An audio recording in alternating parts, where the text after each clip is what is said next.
ओम नमः शिवाय। शिव भक्तों, स्वागत है आपका शिव महापुराण के इस पावन पाठ में। ये आधारित है गीता प्रेस गोरखपुर की दिव्य प्रस्तुति पर।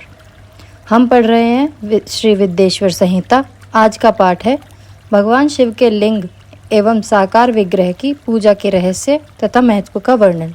चलिए शुरू करते हैं। सूत जी कहते हैं, शौनक, जो श्रवण, कीर्तन और मनन इन तीनों साधनों के अनुष्ठान में समर्थ ना हो, वह भगवान शंकर के लिंग एवं मूर्ति की स्थापना करके नित्य उसकी पूजा करे तो संसार सागर से पार हो सकता है। वंचना अथवा छल ना करते हुए अपनी शक्ति के अनुसार धन राशि ले जाए और उसे शिवलिंग अथवा शिव मूर्ति की सेवा के लिए अर्पित कर दे। साथ ही निरंतर उस लिंग एवं मूर्ति की पूजा भी करे। उसके लिए भक्ति भाव से मंडप, गोपुर, तीर्थ, मठ एवं क्षेत्र की स्थापना करे तथा उत्सव रचाए।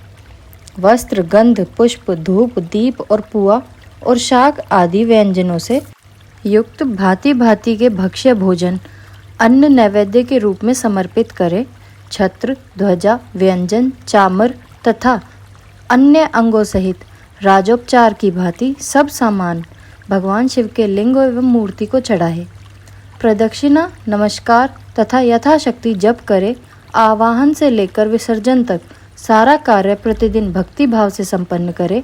इस प्रकार शिवलिंग अथवा शिव मूर्ति में भगवान शंकर की पूजा करने वाला पुरुष श्रवण आदि साधनों का अनुष्ठान ना करे तो भी भगवान शिव की प्रसन्नता से सिद्धि प्राप्त कर लेता है। पहले के बहुत से महात्मा पुरुष लिंग तथा शिव मूर्ति की पूजा करने मात्र से भवबंधन से मुक्त हो चुके हैं। ऋषियों ने पूछा, मूर्ति में ही सर्वत्र देवताओं की पूजा होती है, परंतु भगवान शिव की पूजा सब मूर्ति में और लिंग में भी क्यों की जाती है? सूत जी ने कहा, मुनीश्वरों, तुम्हारा यह प्रश्न तो बड़ा ही पवित्र और अत्यंत अद्भुत है। इस विषय में महादेव जी ही वक्ता हो सकते हैं। दूसरा कोई पुरुष कभी और कहीं भी इसका प्रतिपादन नहीं कर सकता। इस प्रश्न के समाधान के लिए भगवान शिव ने जो कुछ कहा है और मैंने गुरुजी के मुख से जो कुछ जिस प्रकार सुना है उसी तरह क्रमशः वर्णन करूँगा। एकमात्र भगवान शिव ही ब्रह्म स्वरूप होने के कारण निष्कल कहे गए हैं।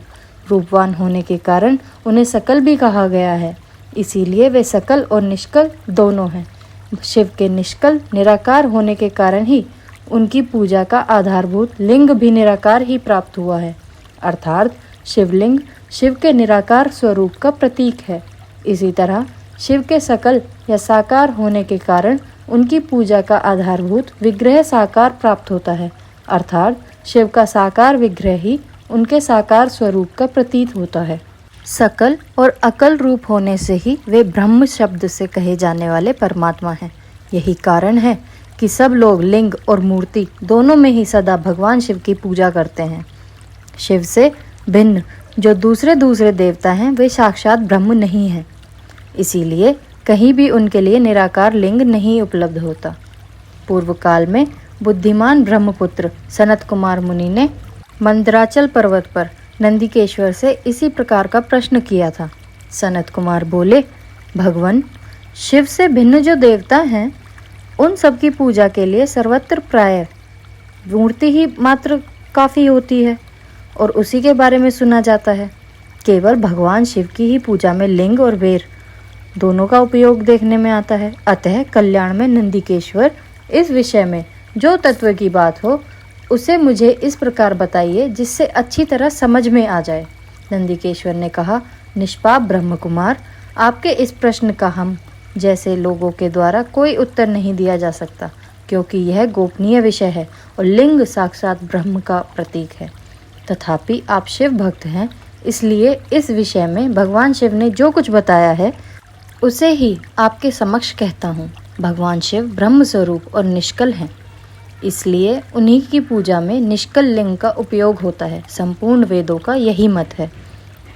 सनत कुमार बोले, महाभाग योगेंद्र, आपने भगवान शिव तथा दूसरे देवताओं के पूजन में लिंग और वेर का प्रचार का जो रहस्य विभागपूर्ण बताया है वह यथार्थ है। इसलिए लिंग और वेर की आदि उत्पत्ति का जो उत्तम वृतांत है उसी को मैं इस समय सुनना चाहता हूँ। लिंग के प्रकाट्य का रहस्य सूचित करने वाला प्रसंग मुझे सुनाइए। इसके उत्तर में नंदिकेश्वर ने भगवान महादेव के निष्कल स्वरूप लिंग के आविर्भाव का प्रसंग सुनाना आरंभ किया।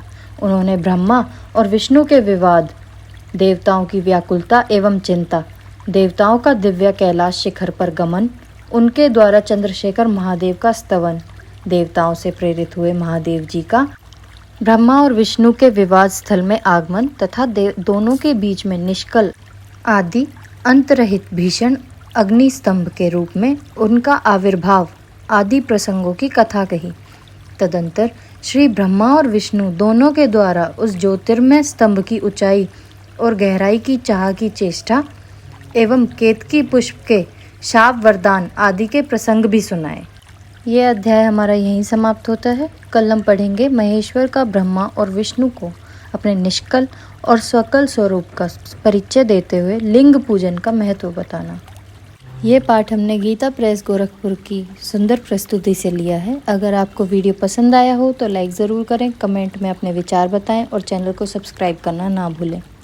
हर नए पाठ की पहले से जानकारी के लिए बेल आइकन को दबाना ना भूलें। मिलते हैं अगले अध्याय में, तब तक के लिए हर हर महादेव।